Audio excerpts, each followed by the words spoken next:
Always masturbate before any hard decision. What are your NSFW or slightly illegal life hacks?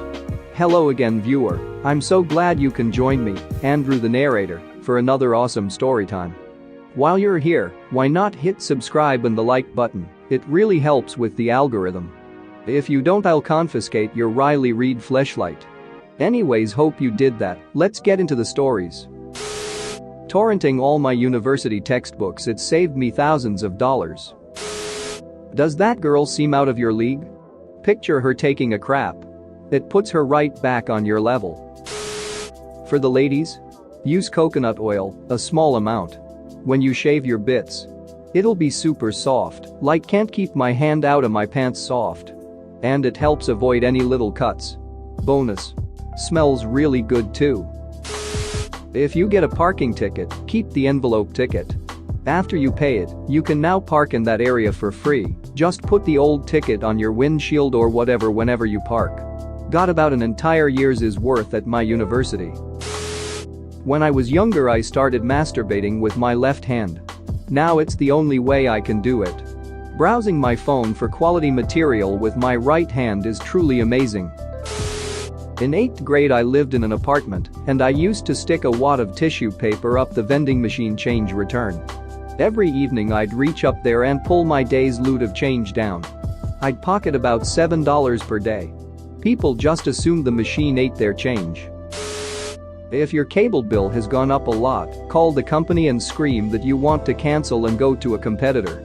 You'll be transferred to their retention department and they'll try and save you as a customer, meaning adding promos. If you escalate it enough, you can get some nice deals. Source: I used to work for Time Warner Cable. Edit: when I said scream, I meant it in the figurative sense. Please don't yell at phone reps. Not really illegal but probably punishable, my university charges for printing with little devices next to the printer, which release the print job to the printer. In order to circumvent this, I installed the printers by their IP address, as it goes straight to the printer and prints without having to pay. Doesn't take a lot of work, but I'd say it saved me at least $6. If you are looking for a specific type of job, post an ad on Craigslist for that job with a bogus email address. Now you have a bunch of resumes to use as a guide to make your own.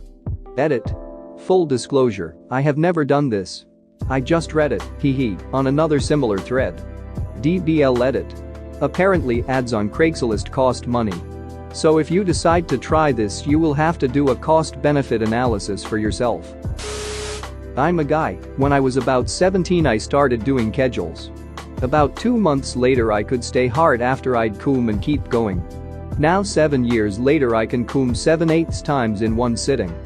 I'm also much harder and maybe even a little thicker, but I'm not sure about that. It feels pretty good cumming multiple times, although the last few are usually blanks, but still feel just as good. Edit: since a lot of you are asking, here's how to do it. Just tense that muscle you use when you stop yourself pissing for as long as you can, rest for a few seconds, then do it again. Just do that whenever you think of it. I do it sitting at work quite a lot. If only to post something that isn't about sex. If you're at a crowded concession stand, just go stand up front between two of the long lines. Stand there until someone in the back goes, "Are you waiting on something?" Then say, "Oh yeah, just waiting on my chicken strips." They will bring you chicken strips. Because they have no idea if you actually ordered and paid for them. Edit: it's been really funny reading the replies to this come in.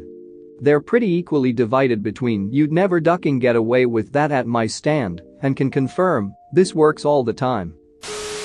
I had a boss a long time ago who told me that if his friends were going on a trip out of state country, he would give them his debit card to use. The friends would go and buy hotel rooms, food and other things. He'd then, towards the end of their trip, report his card missing. He can prove he was in the area all week, his friends get a free trip to Canada, and the bank refunds my boss all his money. Edit: oh, slightly illegal. Yeah, this is super illegal. Edit 2. Also, I should note this was in the early 80s, he told me. Boss is in quotes because he was more of a supervisor leader. He also had a scam going where he'd get a fake credit card when he went abroad. This was before they had machines, so they had that manual ink and paper thing for receipts. He'd use that for free stuff and be gone by morning. A very sketchy man. For the desperately broke homeless youth. I used to do this when I was a skate rat. All you needed was a hammer, a quarter, and an older vending machine. Hammer the quarter flatter and flatter till it's the size of a silver dollar, $1 coin, whatever. Old vending machines obviously don't have the greatest technology in them and can only read the now flatted coin's size as a silver dollar. Then hit the coin return. Your quarter just became 4 quarters. Repeat as much as you like. I turned $0.25 into $30 at one point. Now that I'm older and make good money, I wouldn't do this, but if anyone is ever desperately in need of money, homeless, it definitely helps. Edit. Yes, this is illegal. Edit 2. I do not encourage you to do this. Obey the law. Source. Straight from the Anarchist Cookbook. Most perennial garden plants can be propagated by cuttings. That is, you pinch off a stem from the plant and stick it in soil, and it grows a whole new plant. We have dozens of free plants from just walking through parks and putting twigs stems in our pockets. It's a victimless crime, okay? Some edits are now necessary. For those of you who are mad at me, please see this comment. Also, consider the fact you are on a thread about illegal hacks. For those asking how to do this, please see this comment. There are all kinds of extra tips and supplies, but I am assuming that if you're asking how to do cuttings, then you want an uncomplicated explanation without telling you to buy anything. There's no reason to harm the parent plant from which the cutting is taken. Don't tear at the plant. If the plant is small and would miss the piece you want to take, don't take it. It should look as if you haven't even been there. I'm talking about if you see a wall of honeysuckle and you take a couple 4 stems. I'm not advocating taking plants from botanical gardens. And by the way, for those who have implied that, come on, this is the internet, you must have heard of what a straw man argument is by now. I have one that my dad did back in college. More of a one-time life hack than anything. His professor basically spent all his free time writing and trying to sell to Hollywood a script for a movie.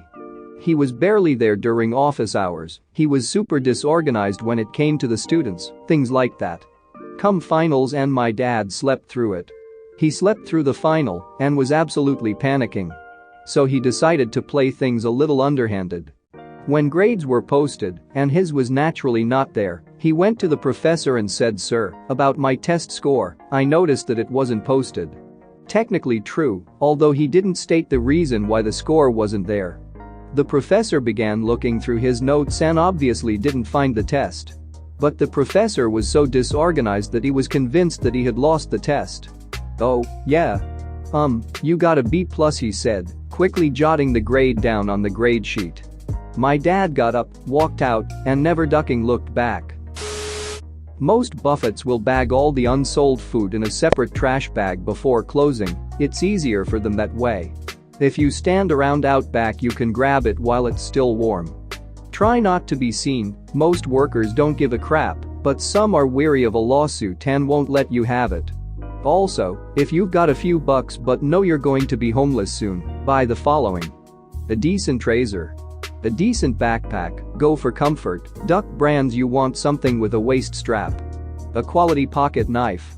A military cot, keeps you dry and relatively unbit. A pull-up bar. Sounds stupid, but hangers are free, and the quickest way out of homelessness is 5 nice unwrinkled shirts. If at all possible, a phone able to access the internet. Forget service, it's nice if you can get it but not a necessity. If you can pick up a smartphone with a cracked screen for cheap, that's your lifeline.